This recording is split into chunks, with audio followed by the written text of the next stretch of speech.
Salut tout le monde, très urgent et très bonne nouvelle depuis l'ONU à New York ici. Le Mali vient de dire ses 4 vérités à l'Algérie et à l'Ukraine.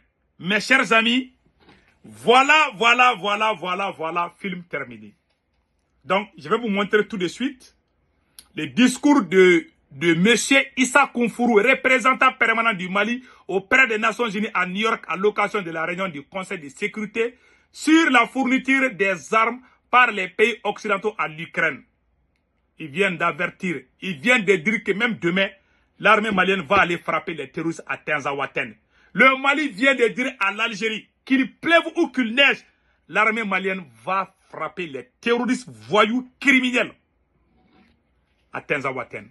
Écoutons, il y a deux parties. La première partie, ça concerne l'Ukraine.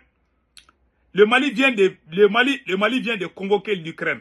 Voilà, que l'Ukraine est en train d'aider les terroristes. On va écouter ça et après, il va dire ses 4 vérités à l'Algérie aussi. Écoutons le discours complet. Merci. Merci, Monsieur le Président. Monsieur le Président. Voilà, c'est l'ambassadeur même. J'ai sa photo ici. C'est lui. C'est l'ambassadeur du Mali auprès des Nations Unies. Voilà, Issa Kounfourou. Le voilà ici.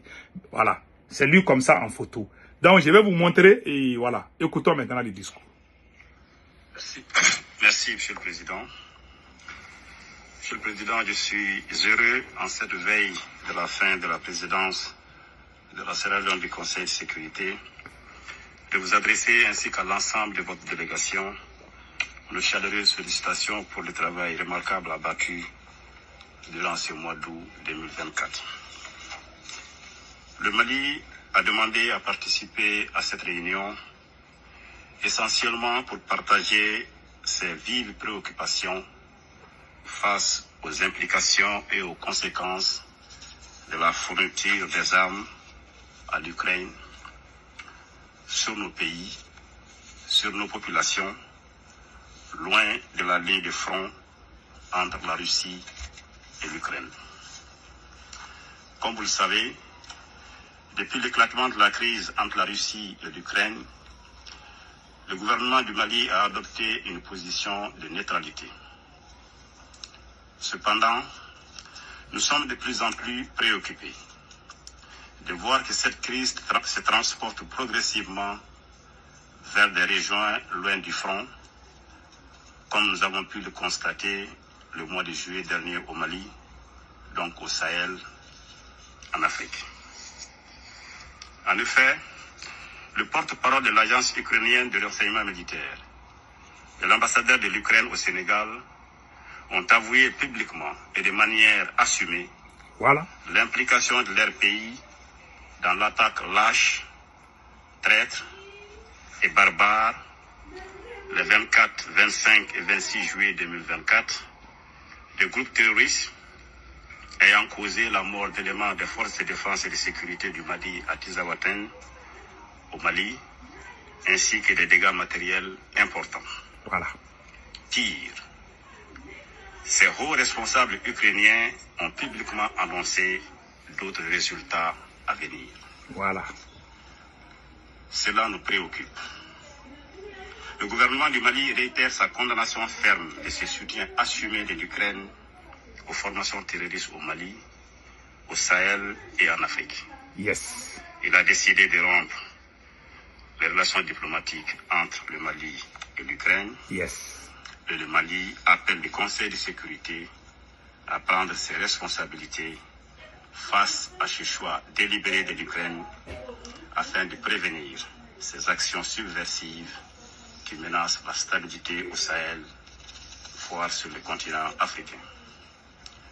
Compte tenu de ces précédents fâcheux que je viens de dénoncer, le gouvernement du Mali exprime sa vive préoccupation pour la question de la fourniture des armes à l'Ukraine, car il est désormais établi qu'une bonne partie de ces armes fournies à l'Ukraine vient alimenter le terrorisme et la criminalité au Sahel, avec le risque de déstabiliser davantage nos pays et d'aggraver les souffrances de nos populations, déjà éprouvées par plusieurs années de conflits aux conséquences dramatiques.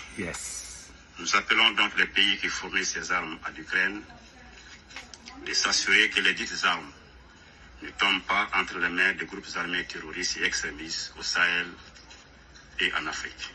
Voilà.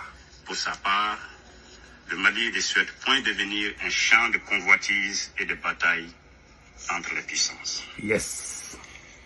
Monsieur le Président, je voudrais saisir cette occasion pour répondre à l'ambassadeur d'Algérie. Voilà. Qui, lors de la table ronde sur les 75 ans. Voilà. Avant qu'il ne réponde à l'ambassadeur d'Algérie, vraiment, vous avez vu le cas de l'Ukraine. Donc, c'est une façon de dire que c'est un message fort adressé à tous les pays qui fournissent des armes à l'Ukraine. Donc, le Mali vient de confirmer que c'est l'Ukraine qui est complice des terroristes qui ont tué les citoyens maliens à Tinzaouaten. Donc vraiment, nous remercions les autorités maliennes. Voilà la bonne partie de cette vidéo où on frappe l'Algérie. Franchement, je suis très content. Attends, je vais... Voilà. Voilà.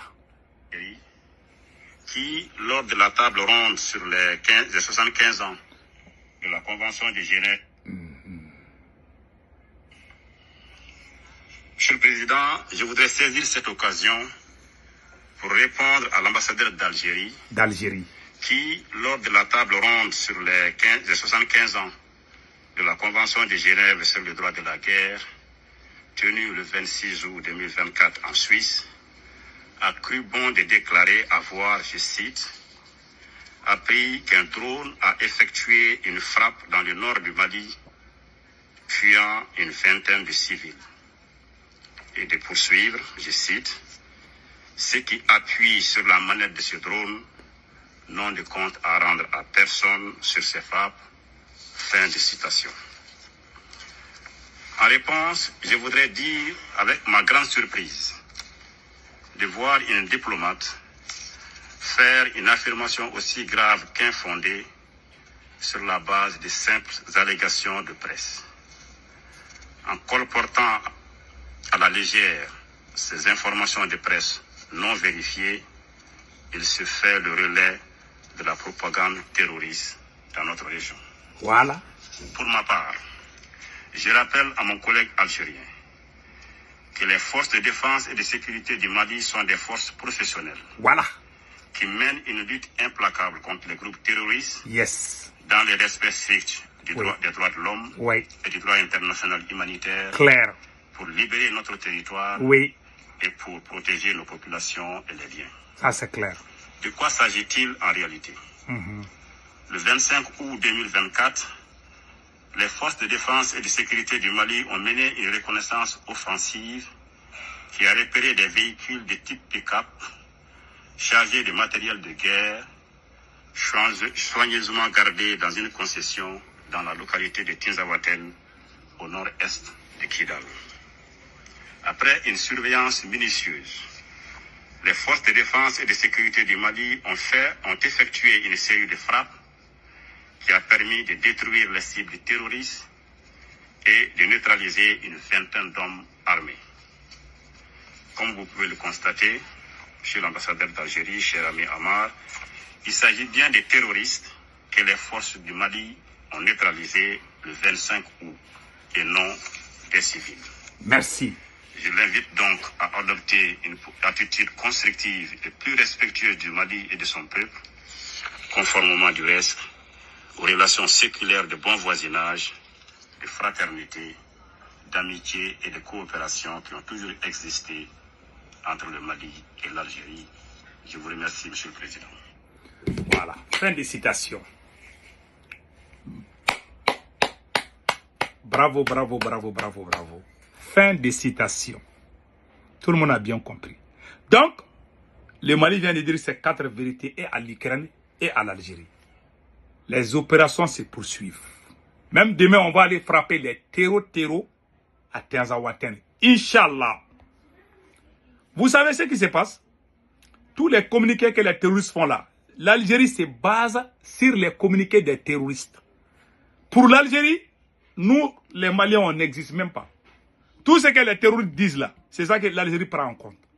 Et tout le monde sait que ces terroristes sont logés en Algérie. Ce n'est plus caché à personne. Donc nous remercions les autorités maliennes, plus particulièrement l'ambassadeur du Mali auprès des Nations Unies, et M. Issa Konfourou. Merci beaucoup, mes chers amis. Voilà ce qu'on voulait. Vraiment, je vais bien dormir ce soir et passer excellent week-end. Ciao, ciao.